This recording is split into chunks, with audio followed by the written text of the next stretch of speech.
Fifaliana indray no iarana amintsika ao anatin'izao fotoana ny famelabelarana ara-tsoratra masina izay iarahantsika izao. Mandritra ity herinandro ity dia ilay lohahevitra manao hoe ny ady tsaran'ny finoana no iarahantsika. Koa fotoana faharoa sahady izao izay ahafahantsika miroso ao anatin'izany fiaraha-midinika izany. Koa alohan'ny rosoana lalindalina dia manasa antsika mba iombona ao anatina vavaka izay iraisantsika.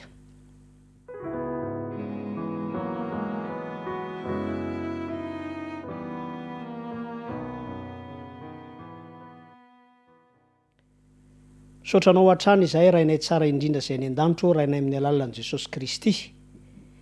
Nahafahanay manana izao fotoana izao, tombotsoa izay iarahanay mbola mandinika ny teninao. Ny angatanay hatrany dia ny fahazaonantoka famelan-keloka, fanadiovana izay asa tanterahanao any am-ponay sy any an-tsainay, mba ahafahanay manana fahasahiana miditra eo amin'ny seza fiandriana amin'ny fahasoavanao. Koa raha manokana izao fotoana izao zahay, dia ataovy tsapanay tompo izany fanatrenao zany, ary fahazaonantoka fa fananao masina dia mitaridalana anay tsararay avy. Tonona ny vavaka ho amin'ny anaran'i Kristy. Amen.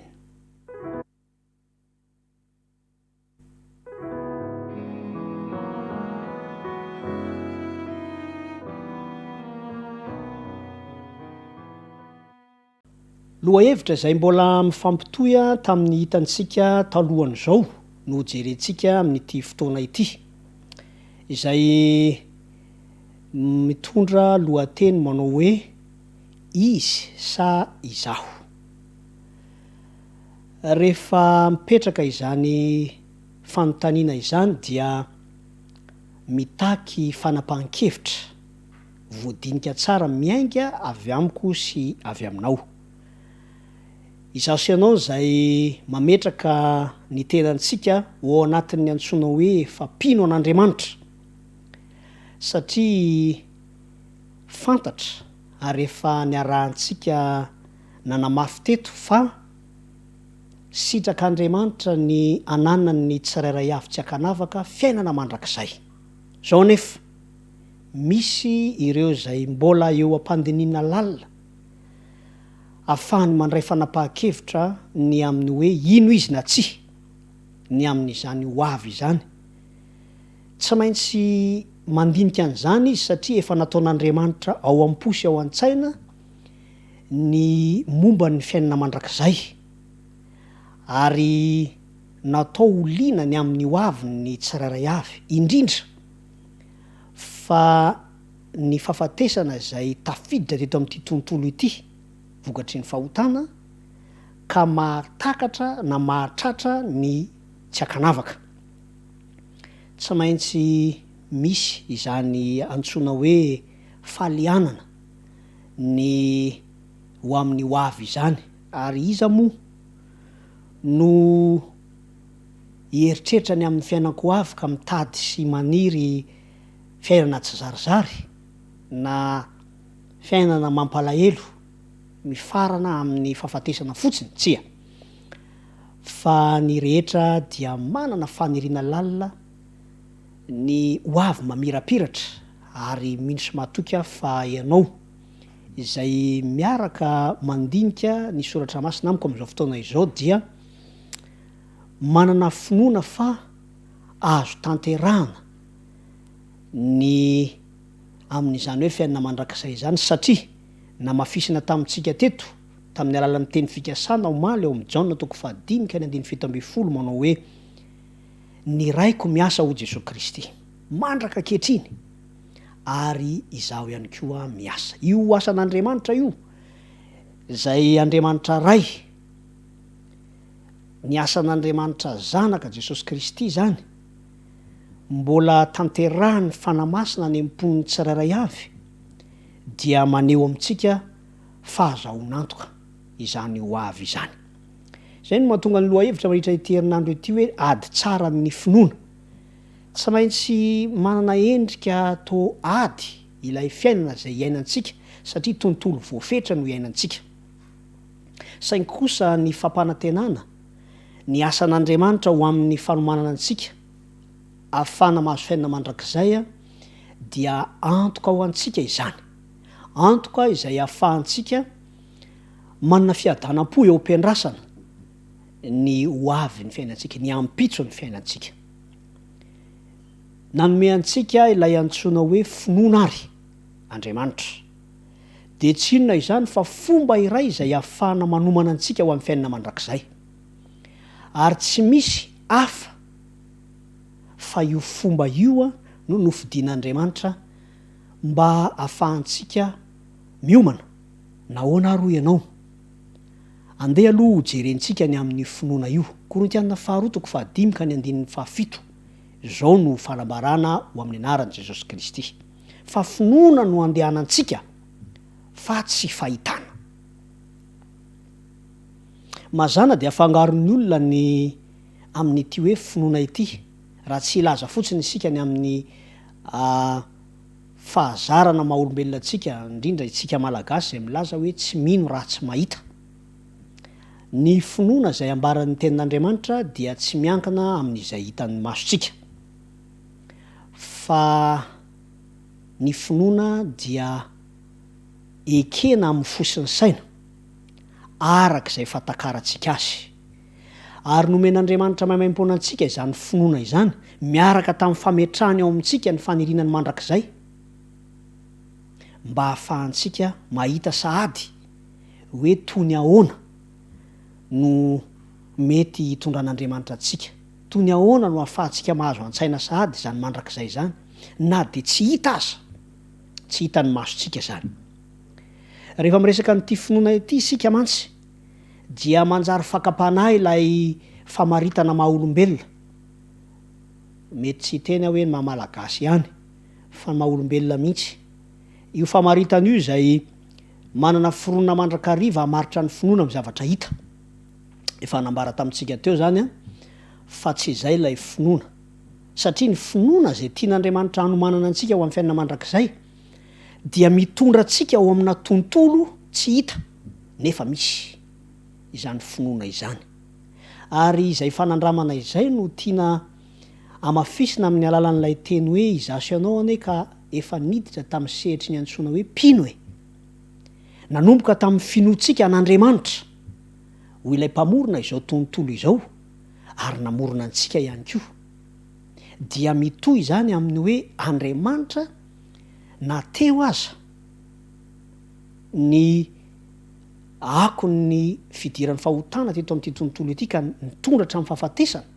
Ary izasianao mihitsy aza no indrisy fa miaina ao anatin'ilay fiainana mety maty, misy farany, dia mbola miantso antsika Andriamanitra ho amin'ny fiainana mandrakizay. Tontolo izay tsy misy fetra. Tontolo izay analana antsika eto amin'ity fiainana voafetra ity. Ka io finoana io izay tsy voafetra, tsy miankina, tsy miorina amin'ny zavatra hita, fa miorina kosa amin'izay tsy hita nefa misy, dia miainga avy amin'ny finoantsika an'Andriamanitra. Nomena antsika ny fanampiana. Raha ny tena marina ne Andriamanitra dia efa manampy antsika eo amin'ny fiainantsika andavanandro ny amin'ity finoana ity. Tahaka ny fanapahan-kevitra izay raisintsika hatoky ny mpamily iray raha andeha fiara isika, dia taxi borosy ohatra. Hanao voyage isika dia na ihany koa hatoky ny pilote anankiray izay tondra ny fiaramanidina. Dia tsy maintsy miaina amin'ny finoana isika. Tsy afaka akory isika nytany hoe aiza ny perminao alohan'ny haingana. Na ilaza amin'ny pilote anankiray isika manao hoe tena efa pilote marina ve aloha ianao alohan'ny hidiranao amin'ity familianan'ity fiaramanidina ity. Fa ny anjarantsika dia zao manapa-kevitra isika, karavonina isika ny andeha dia miditra ao amin'ny fiaramanidina isika. Amin'ny finoana fa tsy enjery zany fiaramanidina izany ary ho tonga ny amin'ny izay toerana irintsika ale isika. Efa mampianatra antsika ihany eny amin'ny fiainana andavanandro Andriamanitra ny fampiasana izany hoe finoana izany, fomba izay tian'Andriamanitra anavotana ny atao hoe mahavoafetra antsika ka ho vonina ho any amin'ilay tontolo tsy voafetra. Tahaka ny olona anankiray ihany koa zay manapa-kevitra ny ampakabady na ho ampakarina moa zany anambady,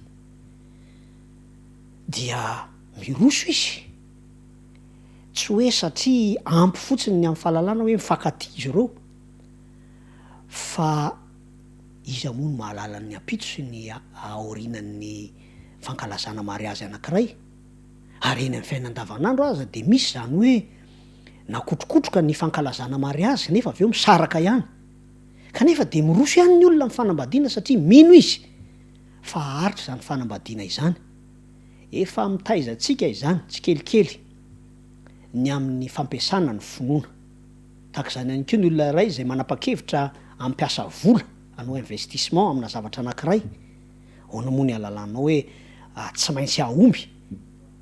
Raha tsy hijery fotsiny tsika eny amin'ny fiainana andavanandro hoe misy olona zay manotona vola be mihitsy manomboka tetika asa anankiray kanefa dia tratrany antsoina hoe faty antoka. Koa raha tratrany faty antoka ny olona iray, inona ny mbola anapahako hevitra anotona vola be anankiray anaovana tetika asa? Satria mino isika fa mety ahomby, mino ny fitombony zany vola izany isika, dia manotona ny vola. Mety ilaza angambo ianao manao hoe ka lay olona miditra anambady ange matoky an'le fifankatiavana izy. Ahoana ny ahalalànao ny fifankatiavana androany iny hoe mbola haritra iny rapitso? Na le olona ange mitoky amin'ny fahaizany, ny fahaizany mampiasa vola. Eo indrindra no mampiavaka ny olona iray mpino an'Andriamanitra, izay mampiasa ny finoana an'Andriamanitra satria zao tsy hiankina amin'ny herin'ny tenany izy, de tsy inona akory fa ny fahalemeny maha-olombelona. Zao mantsy amin'izao fotoana iainantsika izao dia aza adino fa misy ny fahavalon'Andriamanitra. Ny fahavalon'Andriamanitra dia ny amotika ny tetikasa tsara, amotika ny hoavin'ny voarin'Andriamanitra ao anatin'izany izy asianao, ary tiany Satana zay mihitsy moa no atao hoe fototrasan'ny fahavalon'Andriamanitra dia ny ahavoafetra ny asan'Andriamanitra. Mety nahomby izy tamin'ny ampahany satria tafiditra tokoa lay fahotana, miteraka fahafatesana ka indro fa mety maty izy aso ianao, saingy zao mbola miasa Andriamanitra. Ary ny asan'Andriamanitra dia ho amin'ny mandrakizay, zany hoe amarana an'ity asa tsy tanteraka ity, satria zao tsy mahasoa ny voarin'Andriamanitra ny hijanona eo amin'ny voafetra. Asan'ny fahavalo zany. Kanefa zao ny zavatra mbola ataon'ny fahavalo de zao mampiasa ny finoana miankina amin'ny zavatra hita maso izy. Raha ho raisitsika zany zao le hoe manapa-kevitra ny hampiasa vola teo de zao tsy ampiasa ny finoana amin'ny herin'Andriamanitra ny fampiasana vola anankiray ho amin'ny tetikasa, fa ataony hoe manotona an'reto vola reto satria matoky ny fahaizako, matoky ny mpiara-miasa amiko, ary matoky ny rafitra zay napetraka ka dia atotoko ty vola ity. Miavaka amin'ny mahampino antsika isika.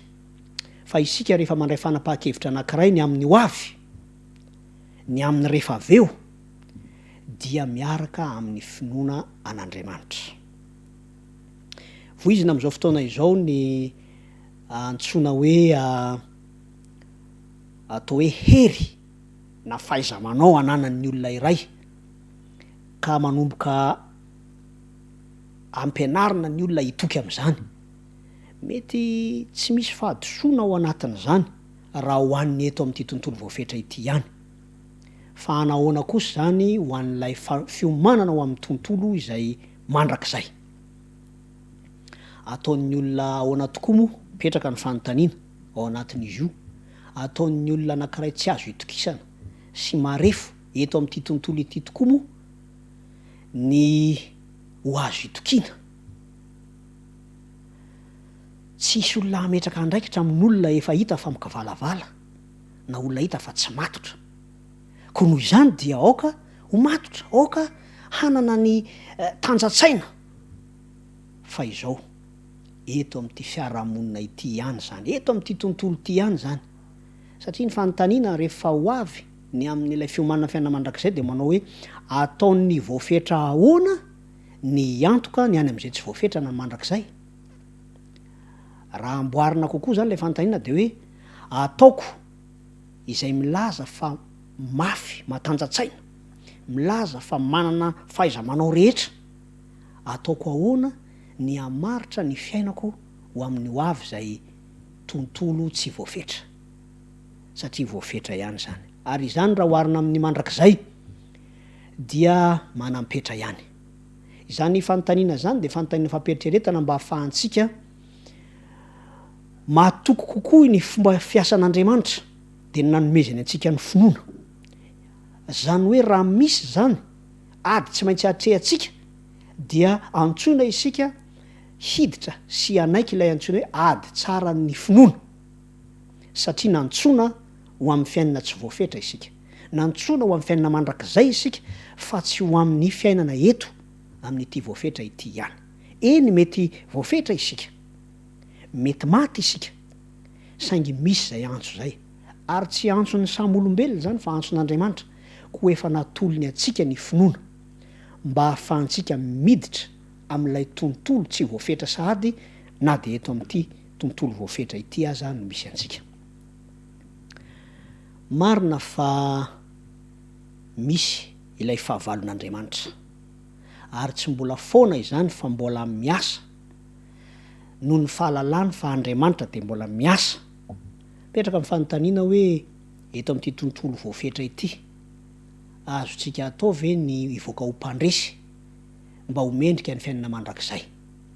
Afaka mamaly amin'ny maha-olombelona atsika isika hoe nahoana moa no tsy ho azontsika atao ny maharesy, isika ne efa mivavaka e, isika ne efa mamonjy fiangonana isan'andro isan'andro e, misy aza dia miondana mihitsy, ary izany moa no tena ilaina ny tenin'Andriamanitra, miondana baiboly. Mahafinaritra ny mahare zany fomba fiteny izany. Ao amin'ny Romanina 5:7-10 ho atsika izay mahalala tsara ny tenin'Andriamanitra satria miondana ny tenin'Andriamanitra isika de zao ny voambara. Ary trany alohan'ny lalàna aza de efa nisy ota amin'izao tontolo izao, nefa tsy saina ny ota raha tsy misy lalàna. Ny fahafatesana nanjaka hatramin'ny Adama hatramin'ny Mosesy, na de tam'izay tsy nanota tahaka ny nanota ny Adama aza tandindon'ilay ho avy. Fantatsika tsara fa ny fomba fatakarana zany ny amin'ny fahotana de indraindray raha tsy nipoitra aloha ny lalàna ohatra ny tsy takatsika. Ny lalàna nefa dia voasoratra, zany hoe hita maso. Amafisina ary zany eto fa izao voafetra ihany ny fahatakaratsika ny amin'ity ota ity sy ny faratsiny zany. Ary zany ange no mahatonga atsika matahotra ny fahafatesany, satria mbola mpanota isika. Zay no mahatonga atsika tsy afaka hitopy-teny fantatra mihitsy milaza fa raha toka mba nahavita ny tandrona didy anankiray isika na roa, eny na 7 aza manoloana ny 10 izay famitinana ihany, le tsy mbola afaka milaza isika fa tsy mpanota satria mbola mety maty. Ary izany fomba fatakarana izany no tiana ilazana amintsika hoe tsy maintsy miditra amin'ny sehatry ny finoana isika mba ahafan'Andriamanitra mitondra atsika miala amin'ilay fotom-pisaina zay voafetra ka manomana atsika ho any amin'ny izay tsy voafetra. Matoa Andriamanitra nanolotra izany fomba fiasa izany dia satria miasa izy. Ary Andriamanitra rehefa miasa de ho amin'ny tanjona, satria ny tanjona de fiainana mandrakizay. Koa mety ho fakapanaho antsika ny hoe mahavita zavatra, mety ho fakapanaho antsika ny mieritreritra hoe manana tomaresy eo amin'ny fiainantsika, eo amin'ny ady anankiray zay atao. Fa fitaka ho atsika ny milaza fa isika no nandresy, fa Andriamanitra no nandresy nampandresy atsika. isaorantsika izy satria mandritra ity fotoana zay arahantsika ity dia ny finoana no ivony fahafahantsika mahazo antoka fa handresy isika.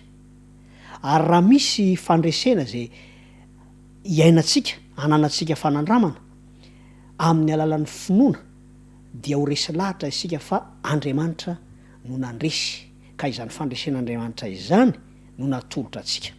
Fiainana tsy voafetra mandrakizay no omanina ary ny ezaka rehetra zay atao de tokony hifantoka amin'izany fa tsy ho amin'ny ezaka izay ho amin'ny voafetra fotsiny. Andeha hovakitsika ny Jakoba 4:7-7. Izany dia manambara amintsika amin'ny anaran'i Kristy manao hoe koa dia maneke an'Andriamanitra ary manoera ny devoly dia andositra anareo izy. Zatra loatra ny maha-olombelona antsika te hanohitra ny devoly mba ahita azy mandositra, fa ny antso voalohany de manao hoe maneke an'Andriamanitra. Satria fantatra Andriamanitra fa amin'ny alalan'izany raiki-po fanekena an'Andriamanitra izany no ananana fafana mandresy ny ratsy rehetra. Ao amin'ny Jaona 7:7 eto am-pamaranana dia misy raiki-po azo antoka. Zao no fanambarana. Izy tsy maintsy mitombo, izaho kosa tsy maintsy mihena. Ao anatin'ny fanandramana ny ady tsaran'ny finoana dia tsy isika no ahindrahindra satria falemena ihany no ahindrahindrantsika raha ny tenantsika no atao hoe mpandresy. Fa ny fanandraman'ny finoana dia ny fitombon'ilay mandrakizay ao amintsika, famelantsika azy hitombo. Koa andeha hoentinambavaka izany fanandramana izany. Fanandramana zay tiatsika mba tsy hamitaka ka hijanona fotsiny ho voafetra eto amin'ity tontolo izay tsy lasa lavitra ity, tsy maintsy misy farany, fa kosa anomana antsika ho any amin'ilay tontolo izay mandrakizay dia hiaina sy ampiasa ilay fitaovana zay fomba nomen'Andriamanitra antsika mahomby miara-miasa aminy amin'ny finoana. Ndeha ary anatanteraka izany vavaka izany isika.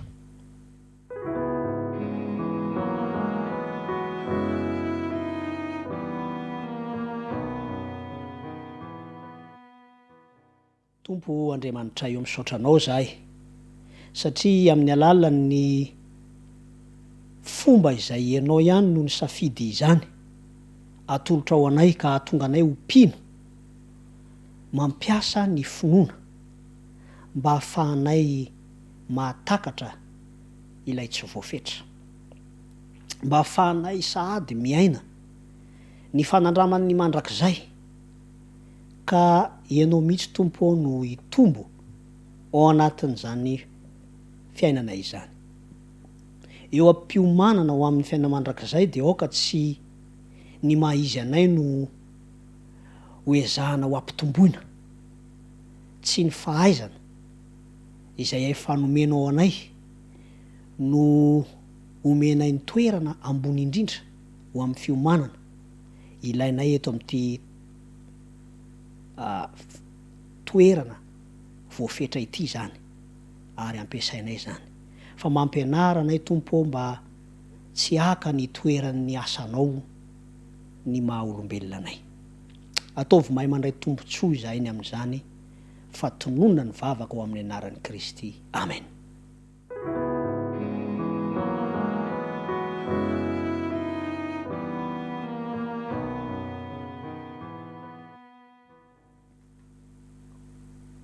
Saorantsika ny tompo satria raha nanomeny finoana izy dia afaka mitohy izao fiarahantsika midinika izao. Koa manasa anao indray ary raha mpitso toy izao fa mbola misy ny loha-hevitra izay irosotsika lalandalina sy misimisy kokoa ny amin'ity hoe ady tsara ny finoana ity. Mirary ny fiadanan'ny tompo atsika tsirairay avy mandram-piona tompoko.